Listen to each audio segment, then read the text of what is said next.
You are listening to the Sports CDP Crash Course, your go-to podcast for all things sports related. We talk about how sports clubs and teams can sell more tickets and merchandise than ever before, and how they can negotiate sponsorship agreements of higher value. We also champion women's sport and discuss how data and innovation can help bring equality to the sports industry. We have interviewed industry leaders who have worked with the likes of the NFL, FC Barcelona, Women in Football UK, FIBA, the Davis Cup, just to name a few. So don't miss out. Listen to today's episode. Our next guest is the CEO of Women in Football UK, an organisation that empowers women, men and non-binary people in the football industry with the knowledge, expertise and support to create a brighter, more diverse future within football. On top of that, Yvonne Harrison has served as director and advisor to many different organisations within the sports industry. She's also the founder of Strive, a company that exists to help individuals and businesses be better and do better. Yvonne, welcome to the podcast. Thank you so much for having me. We'd like to start off our sessions with an icebreaker. Are you ready for that? Absolutely. Hit me with it. Perfect. What's your favourite quote, expression, or motto, and why is it your favourite? I mean, I could have picked a few, but I think the thing that resonates with me in life, not just work, would be treat others as you want to be treated. Very simple, very straightforward. But for me, everything revolves around people, whether that's my family, whether that's any businesses that I'm involved with as a CEO or a member of the team. It doesn't really matter. People are everything. So I think there's always room for kindness, humility, and to treat people well, because that's how I expect people to treat me. So that's the one I'm going to go with. Maybe this ties in a little bit with the next question. So before being the CEO of Women in Football, you served as CEO of Greater Sport. And as a leader, what have been some tools or strategies that have helped you lead successfully? And I guess your favorite quote is a bit of an indication of that. Yeah, it's definitely a giveaway. So I guess there's a few things that I would say. If you were going to sort of put this into a pot, I'd say it's kind of a melting pot of philosophy, really. So for me, people first, always. As a leader, I'm very high on empathy, which can be both a strength and a challenge, actually. But naturally, I like to work with people to get to solutions and work through that. I always like to get everybody's views on board and then make the decisions that are needed. So that's really important to me, as is developing my team and the people around me. I think the role of a leader is to create other leaders and provide that leadership in doing so. So I want my team to be the best that they can be, and I take that sort of personally for me, that it's my job to help develop them. Even if I don't have skills in marketing, for example, people will be more qualified than me. That's fine. How can I draw out what they need to be the best version of themselves in work? And in doing that, obviously knowing your team really well, super important, and trying to get to know. And that's different in a digital world. The role I have now is all our team are remote and always have been. So that's been quite an interesting learn for me, to be able to get to know people to the same extent that I would if, we were all in an office. Second thing would be better, do better. And you picked up on my own company. When I set that up, that was kind of my strap line. There was an unofficial one, I won't give you that. But it was about the kinds of people that I work with. It's not always about being fiercely competitive. It's just about being better than you were the day before. Whether it's an individual or business you're working with, myself, my work ethic is, just make sure that ultimately you're always striving to be better and creating your own look in many ways. And that look comes from being prepared, putting in the groundwork, and when the opportunities come, seizing them. So that's definitely a thing for me. Continuous learning, I think that's always been an important part for me, whether that's watching a podcast or listening to one, whether that's doing an official accredited course, going back to uni. I've done a lot of study in my time over the years at different stages of my career, but also observation. Like, I really learn a lot from watching other people, seeing what I admire about other people and how they do things, particularly when it's come to things like public speaking, hosting conferences, operating in boardrooms. How do other people do it? What do I like about that? Maybe what do I not? And how do I do that as me and not try and replicate somebody else, because that's really difficult to do as well. And I guess the final thread of that sort of tools for me is probably one of my other favorite phrases, which is not what but how. Lots of people can do the same thing, but the way it lands is different, and that's based upon how you do that and your approach. So with everything, it's always about how you do that. And would people follow you over that hill? Would my team, people that I work with, friends, are they going to follow me if I say we've got to go now? Like, will they come? And that very much is a how, and I think a differentiator in the marketplace in terms of how you operate and collaborate with businesses. So they would be my top tips, I guess, in terms of leadership and successes. I think when I boil it down, they're the things that really have given me great success. I really like the not being fiercely competitive, but actually just focusing on being better than you were yesterday. Because I don't know, like sports is quite a competitive industry. And so one would assume that it's always about kind of competing, trying to, like, this fierce competition that's going on. But rather what you're saying is actually the fierce competition should be with yourself. And even then, it's not really that you're trying to drive, but you're just simply trying to be better than you were yesterday. And I think that observation skill is such an underrated yet very important thing, because we're not born knowing what to do. Sometimes you're in situations where you really just don't know what to do or how to do it. And then just watching someone else do it will give you sort of the light bulb moment of like, oh, I can do it like this, or I can do it differently. Definitely fantastic points. I mean, outside of being CEO, you've also served under different titles such as director, advisor, head of sport. And it's safe to say that throughout your experience, you've been privy to many insider insights, for lack of a better word, within sports.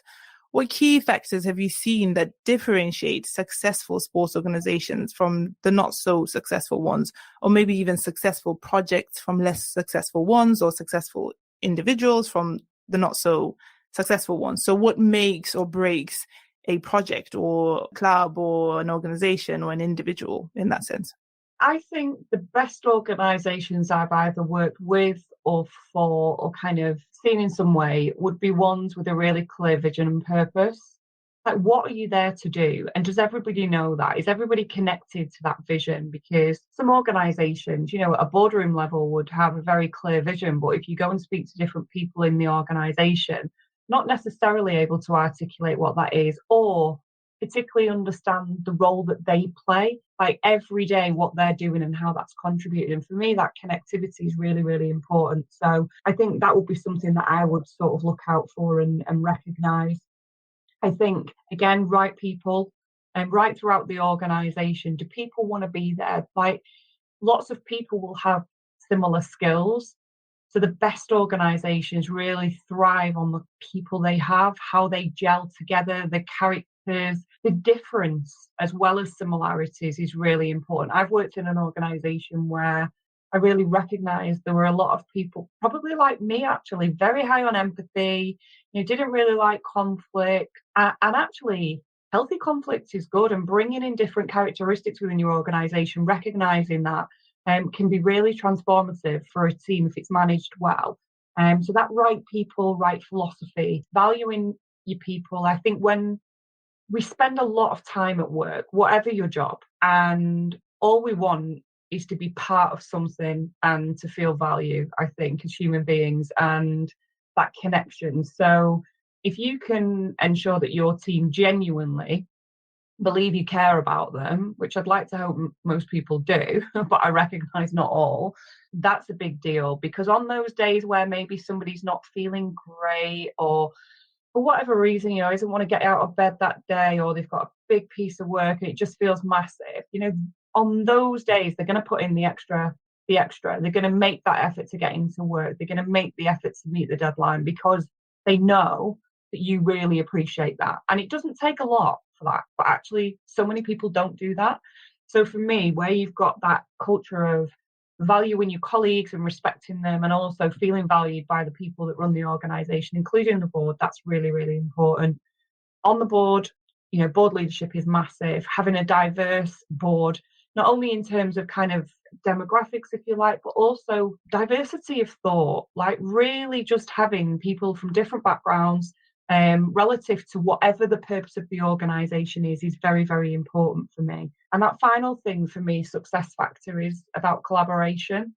Particularly in sport, there's so many egos, everyone wants to win. And I've, built my career really on collaborating and working with people differently. Like women in football, we want to be the best, the global leader in our space. And currently I'd say we absolutely are. How do we stay there? By, fending off the competition? No, by making ourselves invaluable to the industry. Like absolutely indispensable, the go-to organisation for anything related to gender equality. That's what we become. So we focus on that, and we have a very clear focus on that's what we're here to do. And we don't worry too much about everything else that's going on around the sides, because we know we'll add value in that way. And I think organisations with that focus, with a great culture, with brilliant people, they'll be the ones that are most successful. And obviously the flip side of that, where you don't see that, where you see competition, where you see negativity, where you see people who maybe don't want to go to work every day, or who maybe talk ill of their employers or colleagues, that's not good for anyone, particularly the shareholders, the service users, whatever that industry is. So those are the things that I'd be looking out for. And speaking of your organisation, Women in Football, you assert that while others champion the need for change, women in football are the ones driving it. And I'm curious in what ways you have become invaluable. You touched upon it a little bit, but I think going a bit more into details about what you do and how you are being of value to the sports industry would be great. Yeah, thank you. So I guess the first thing is around making sure we're really clear on what we're here to do. And we're here to drive gender equality within the football industry. That started with us focusing on women working in the football industry, and that was our niche for quite some time. More recently, our membership's become open to men and non-binary people, because actually the industry is led by a lot of people who are not women. And if we want to really affect change, we need the allyship of other people to support and champion women working in this industry. So that's been hugely important. With our members, I guess there's two strands to our work. One is our members themselves. So as I said, anyone can be a member, and we offer a great network, a place that that you are part of something, you are not on your own. And that's really important, because actually working in sport as a female can feel quite lonely and quite isolated. And then if you go into football, that can even feel more so. And then, if you're a female from a lower socioeconomic group or from a minority ethnic community, there's suddenly other things. You have a disability. Well, I'm not only female, I'm this as well. And so it's really important you're part of something. And the strength of that network is that people talk to each other. And in doing so, you realise you're not alone, that maybe some of the challenges, the highs and the lows that you face within your organisation, other people experience too. And actually that's really comforting in many ways. We offer leadership training and support. And I've had the privilege of speaking to a number of alumni from our leadership course, and they've said it's changed their lives. Spending 4 days together with other women, only small groups of women, because that's really important, so you can build that trust quickly and you can have those, really deep conversations, has literally changed their lives, whether that's been around relationships that they've got, work or externally, whether that's been about a promotion that they wanted, a meeting they wanted to be heard in, whatever that thing that they kind of hooked into, it's been quite transformative. And that for me says everything about the difference we're making to them as individuals. We then brought in our corporate membership, because we were sort of listening to our members who were saying, I feel I've been on the courses, I feel empowered, I want to go back and make a difference.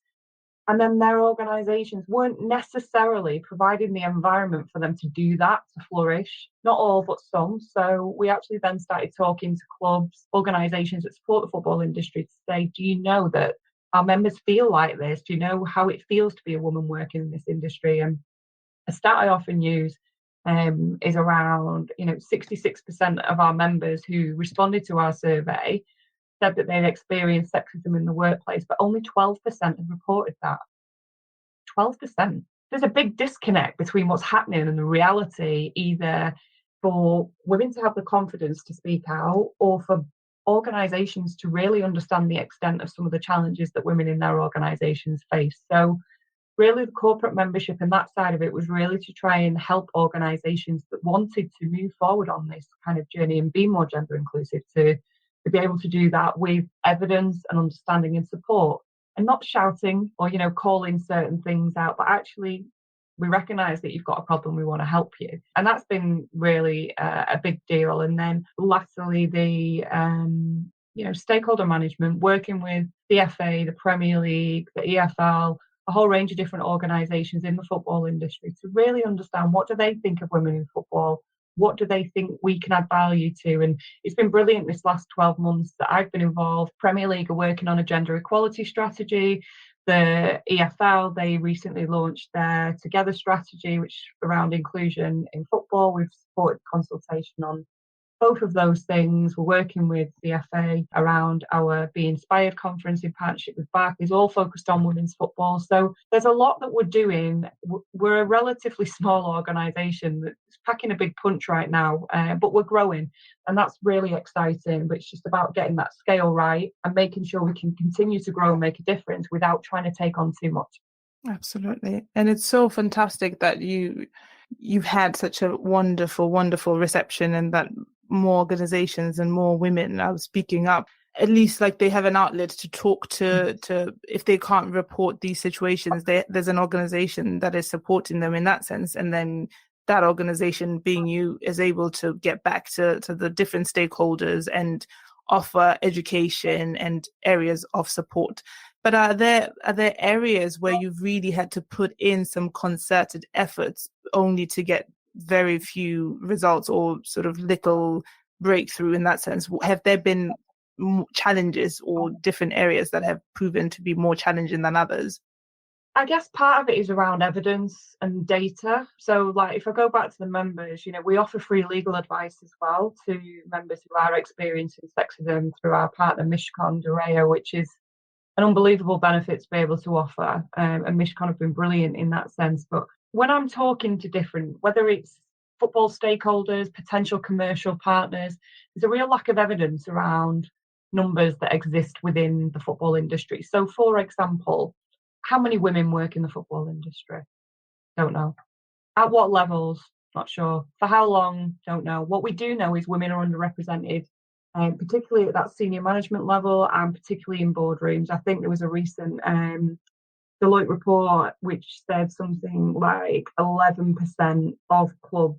I've got a stat here actually. It was the Money League 2022. So of the top 20 revenue generating clubs in the world, for football, just 11% of these clubs have got board positions filled by women. So, there's a long way to go in terms of decision making, but actually beyond some of that data that you can get through, obviously financial reporting, there isn't much else. And actually, as an industry that says it wants to be more inclusive, like we should hold ourselves to account, the whole industry. So that's a big thing that I've been banging the drum on, pretty much since I started, and people are listening, people are open to it. It's quite a mammoth task, but it's something that I feel really strongly about, because how do we measure success? How does any business measure success? It measures it by knowing its start point. And if our mission is around gender inclusivity, I can give lots of anecdotes of things, but actually we need to see it. So that would probably be the biggest area. I would say around, where we're putting effort in, but it's a slow wheel to get going, but we'll get there. I'm really confident that we will.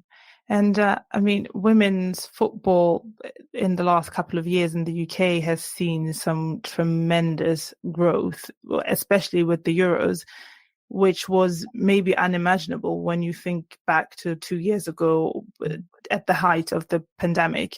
So naturally, clubs within the UK and in the whole world are wanting to capitalize on this newfound agency. And I know that one of the issues really when it comes to equality and representation is the commercial, the money, the economic side of things, right? Because sometimes some clubs are more equal than others in the sense that they have more money or have more commercial success. I mean, this is not a good thing, but it's like a thing that happens. And so I'm wondering in what ways women's football clubs and just maybe even other sports can try to leverage this newfound momentum where it seems like all eyes are on them in that sense. Is there a way that they can really just leverage this newfound agency to get more commercially successful or representation or something that's actually tangible? You know, that evidence that you're talking about to walk away and kind of be like, during this period when this was happening, we were able to accomplish 1, 2, 3. Yeah, I think so. And I think you see the Lionesses leading by example in the sense of, writing to candidates for Prime Minister saying, they want equal access for football for girls in schools. And actually in Greater Manchester, the Mayor Andy Burnham and Sue Campbell have written to each of the schools and said we want to be the first sort of city region to be doing that. Not because we're being told, but because it's the right thing to do. And so we'll start to see sort of more and more of that. I think one thing that's really interesting about women's sport, which is probably different to men's sport, is the willingness to support and collaborate. It's less competitive against other sports because ultimately, when the women win the T20 cricket, all women celebrate. Well, when the Rugby World Cup, when there are these successes around, and women's sport in this country has been really successful, we celebrate. So there's opportunities to learn and share across sport because we're all kind of fighting for a share of the market and people to watch. We see more and more visibility on TV, obviously within football and with Sky and the BBC and that sort of groundbreaking deal, really. And that's been really important to get women's football of a great standard on the TV, free to view and otherwise. That's been really, really important because when you think about commercials, brands want atmospheric stadiums, they want them packed, and they want to see that people want to be watching. So having great viewing figures and getting more and more, I think viewing in stadiums, has doubled this last season, which is great. Still there's room for growth. We've had a lot more showcase games in the men's stadiums as well, or the stadiums where the men play, and that's been helpful too, because those stadiums are starting to get fuller and fuller. You wouldn't sell them out now, I don't think, week in, week out, but we're certainly starting to see bigger numbers, which is really important. And locally, young girls can go and watch, and boys go and watch the Lionesses, in their local Barclays WSL match and see unbelievable quality of football, like really, really top quality. So I think there's definitely opportunities around that. And also looking at different models around the world. You've got the NWSL in America and Angel City, and the way that sort of club has come together. That's often held as quite a benchmark in terms of the way that they're doing things, how they've got investment and stuff. So everybody's got eyes on that as well. Out in Barcelona, there was, record-breaking crowds. We've seen record after record being smashed this last 12 months, and it's really, really exciting to see. I think from a commercial point of view, what is interesting, brands like Barclays have been involved in women's football from the beginning. It's great to see their extension now from the Barclays Women's Super League into the Barclays Women's Championship and that support continue. I think the market for women's sport and women's football is growing and growing and growing. All of the evidence, whether that's the Deloitte or others, will tell you that, and the revenue is going to be very, very significant. So if brands get on board now, meaningfully for the right reasons, not just to jump on the bandwagon, there will be a longer term payback for sure. But sport and women's football needs sustained investment. Women were banned from playing football in this country for 50 years, and ultimately you got 50 years worth of catch up, in terms of revenue. But what you get with women's football is a very different crowd to men's football. It's quite an activist crowd. There's a lot of females. It's not only females and families, which is a misconception, but certainly a crowd that wants to see purpose in terms of the brands that are aligned. So there's definitely more of that. And I think women's sports fans, actually, there was a piece of research done, and it said they're twice as likely to recall your brand than men's sports fans, and 25% more likely to buy. They also have higher expectations of the brands that should be involved and the wider impact on societal issues. So whether that's sexism, whether that's around inclusion, health and well-being, sustainability, that type of thing. So I think that's quite interesting from a brand point of view. If you want to position yourself as a brand that cares, it's making a difference, as well as making a profit, nothing wrong with that. Then I think women's sport is a real place to land with credibility. But if you don't mean it, then I'd probably stay away, because fans are vocal and they will call out the things that they see that they think doesn't sort of sit right. So, but yeah, the audience is quite an inspirational audience, quite mixed and very active. So I think that's quite an opportunity for brands. That's something that Alba Pardo, we had her on the podcast as well, and she's the co-founder of Women in Action Sports. She also said pretty much the same thing. She's like, if you don't mean it, stay away, because, it'll be very obvious that you're just there for a quick buck, or you're just trying to, make a name for yourself. And it's really damaging to the sport, because, there needs to be sustained investment. There's so much to celebrate around women's football this last 12 months. I mean, it's literally been unbelievable. What a dream time for me to come into this role. I mean, I've just had some of the best experiences. However, when we look at some of the challenges around that, whilst the Lionesses lifted the Euros trophy, it was unbelievable, and they beat the USA, and amazing victories. However, standards of player care are variable. Salaries are very variable. The training facilities, the fact that we've had matches called off recently because the pitch was frozen, and yet the teams were kicking off, starting to play, and then all of these things, they're so long to go. Like, there's so much more to do. So it's really important that, while the commercial money's coming in more than it has been, and there's definitely been a rise in that, we're also very realistic. And I think that's where women in football plays an important role. We're about women working in the workforce, absolutely, but women's football is a part of that, and we feel a responsibility to be able to advocate for it, champion, and to really celebrate, but also bring to the fore, the realities. When the media come to us about certain things, we're very honest, and we tell it like it is, because that's important, that people don't just think, oh, it's okay now, we can move on, to the next thing. There's a lot to be done. Yeah, absolutely. And what other mistakes, sort of following that same train of thought, what other mistakes have you seen many just brands, organizations, or even women's sports organizations make when it comes to sort of navigating this space of trying to be more successful, or maybe some of them are not even trying hard enough? I don't know, what mistakes have you seen within the industry so far?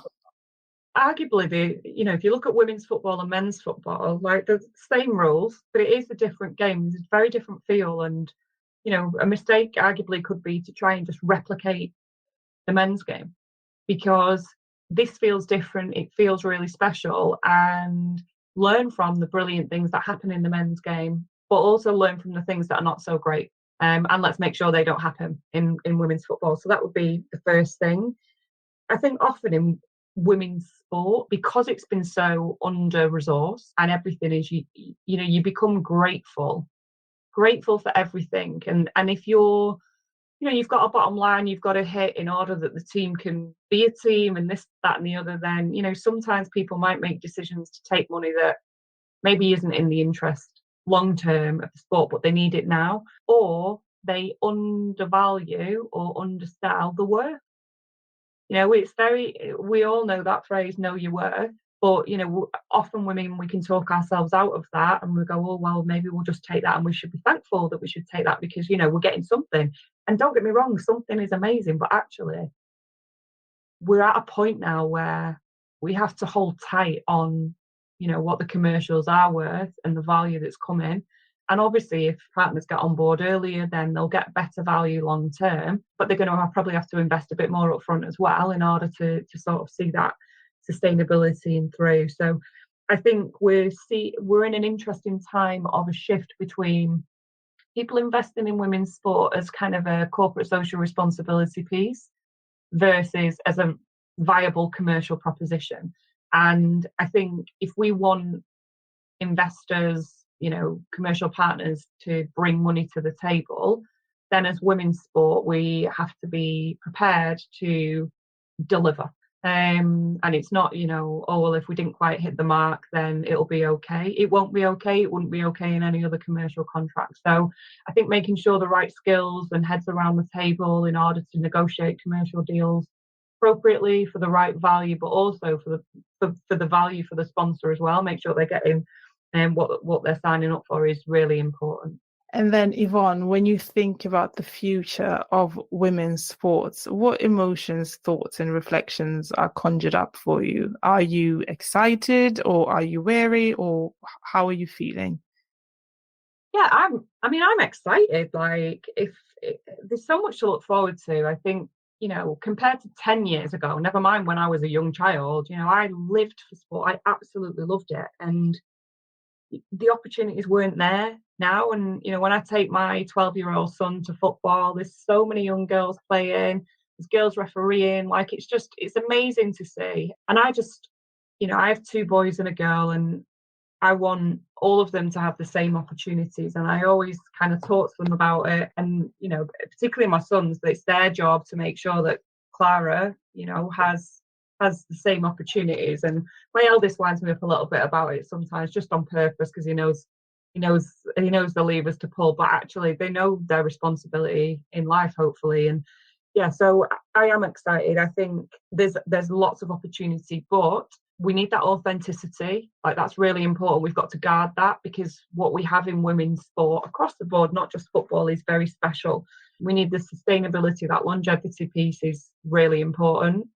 We're at a point in women's football where, we'll never get this again. We came out of, obviously, COVID, into the Euros, won that, amazing, started the season, and, we've got the Women's World Cup out in Australia, New Zealand in summer. So we're never going to get that window again where everything is so condensed and so visible. So keeping this momentum going is going to be important, and recognizing, celebrating success, being patient where we need to be. So I guess a whole mix of emotions, but always optimistic, because there's so many amazing people involved in sport, not just women, who really believe in this and see it for the greater good, and will be active, making progress even better. So yeah. What exciting things are you working on right now at Women in Football? Lots of different things. So we've got some in-person events that will be announced in the near future, which would be great. Again, some around the Women's World Cup, which would be cool. I personally am working a lot with our stakeholders at the moment around different things that they're doing, and just making sure that, gender is a key thread of that. I guess our biggest news is our conference, our Be Inspired conference in partnership with Barclays. Nice. So exciting. So exciting. And to anyone listening right now who wants to be an ally, or who wants to actively work towards supporting women in sports and improving women's sports, what advice would you give them?